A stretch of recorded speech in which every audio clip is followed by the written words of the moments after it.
ગુજરાતમાં રાજકોટ લોકસભા બેઠકના ભાજપના ઉમેદવાર પરસોત્તમ રૂપાલાના વિરોધમાં ક્ષત્રિય સમાજ મેદાને પડ્યો છે। ત્યારે સંકલન સમિતિ ગુજરાત દ્વારા વિરોધના ભાગરૂપે આજે આંદોલન 2.0 નું પ્રસ્થાન કરવામાં આવ્યું છે। સુરેન્દ્રનગર જિલ્લામાં ધર્મરથનું પ્રસ્થાન કરવામાં આવ્યું હતું, જે ધાંગધ્રામાં આવતા મોટી સંખ્યામાં લોકોએ તેનું સ્વાગત કર્યું હતું। રાજ્યમાં આંદોલન 2.0 આજથી શરૂ થયું છે। પરસોત્તમ રૂપાલાના નિવેદન બાદ પહેલેથી આ વિવાદ વધુ વકરતો દેખાઈ રહ્યો છે।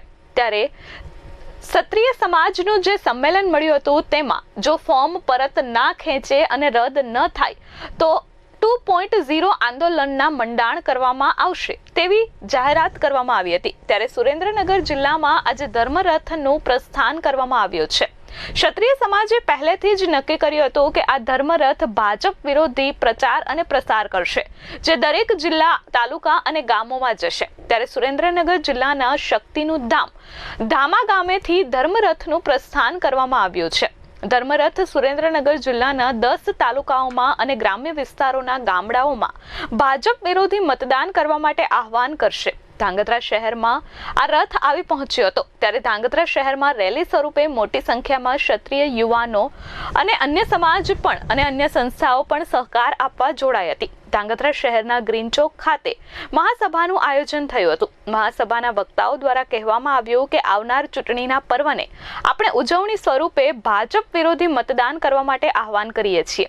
જ્યારે અન્ય સમાજ પણ ધર્મરથનું સ્વાગત સન્માન કરવા માટે ઉપસ્થિત રહ્યા હતા। આ ધર્મરથનું સ્વાગત પાટીદાર સમાજ, સોની સમાજ, વિશ્વ હિન્દુ પરિષદ, બજરંગ દળ, હિન્દુ સેના વગેરે સાથે કોંગ્રેસ, આમ આદમી પાર્ટી, અન્ય સમાજ પણ ક્ષત્રિય સમાજની સાથે સહકાર આપવા માટે આગળ આવ્યો હતો। ઉલ્લેખનીય છે કે પાટડી વિધાનસભાના પૂર્વ કોંગ્રેસના ધારાસભ્ય નૌશદભાઈ સોલંકી પણ ક્ષત્રિય સમાજની રેલી અને સભામાં ઉપસ્થિત રહ્યા હતા।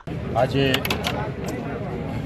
પાટડી તાલુકાના ધામા ગામેથી માં શક્તિના સાનિધ્યમાં એના દર્શન કરીને ક્ષત્રિય સમાજનો આ ધર્મરથ 3 તાલુકાઓના ગામડાઓમાં ફરતો અત્યારે ધાંગધ્રા પહોંચ્યો છે અને રાત્રિ રોકાણ અહીંયા કરશે।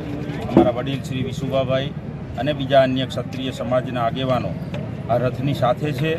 અને આપને ખબર છે કે ક્ષત્રિય સમાજને જે અન્યાય થઈ રહ્યો છે અને રાજકીય રીતે રાજકારણમાં ક્ષત્રિયોનું ક્યાંય સ્થાન રહેવા દીધું નથી, અને ત્યારે પણ સમાજે ક્યારેય બહાર આવીને આંદોલન નહોતું કર્યું, પણ જ્યારે પોતાની બેન દીકરીઓ બાબતમાં જે ટિપ્પણીઓ કરવામાં આવી અને ત્યારે ક્ષત્રિય સમાજને હૃદયથી પર જે ઘા લાગ્યો છે એને વ્યક્ત કરીને એને જે ઘમંડીઓ છે એ ઘમંડીઓને એનું શાન ઠેકાણે લાવવા માટે આજે આ ધર્મરથ લઈને અમે નીકળ્યા છીએ। અને ક્ષત્રિયત્વના એના અસ્તિત્વ માટે આજે એની લડાઈ આવીને ઊભી હોય ત્યારે ક્ષત્રિય સમાજ આજે લોક જાગૃતિ માટે તમામ સમાજને સાથે લઈને આ યુદ્ધમાં અંદર જોડાવા માટે આહવાન કરશે અને તમામ સમાજ અમારી સાથે જોડાઈ રહે। સમગ્ર ગુજરાતની અંદર 23 અને 24 તારીખથી જે ધર્મરથ અમે નીકળી મા ભગવતીના જે તે જગ્યાએ એના આશીર્વાદ લઈ અને હવે આ ભાજપના જે નેતાઓને છે જે ત્યારે ધૃતરાષ્ટ્ર થઈને બેઠા છે એમને સદબુદ્ધિ આપે કે જેથી કરીને હમણાં આવનારા દિવસોમાં તમારે શું છે કે અમે અત્યાર સુધીમાં એમ કહેતા હતા કે ભાઈ અમને વ્યક્તિ અમે વાંધો છે, પણ છતાં એમને ન મળ્યું એટલે અમે એને કહી દીધું છે કે હવે અમારે વ્યક્તિની અમે પક્ષના અમે ભાજપ અમે વાંધો છે। જો તમારે રાજપૂત સમાજની જરૂર ન હોય તો અમારે પણ તમારી જરૂર નથી, અમે લડી લેશું।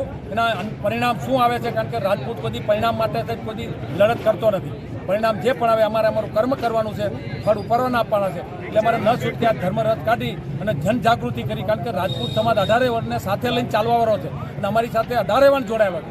ત્યારે સુખ દુઃખના દરેક પ્રસંગમાં તમને ગામડું હોય, સિટી હોય, દરેક સમાજના જ્ઞાતિના ભાઈઓ અમારી સાથે જોડાયેલા છે।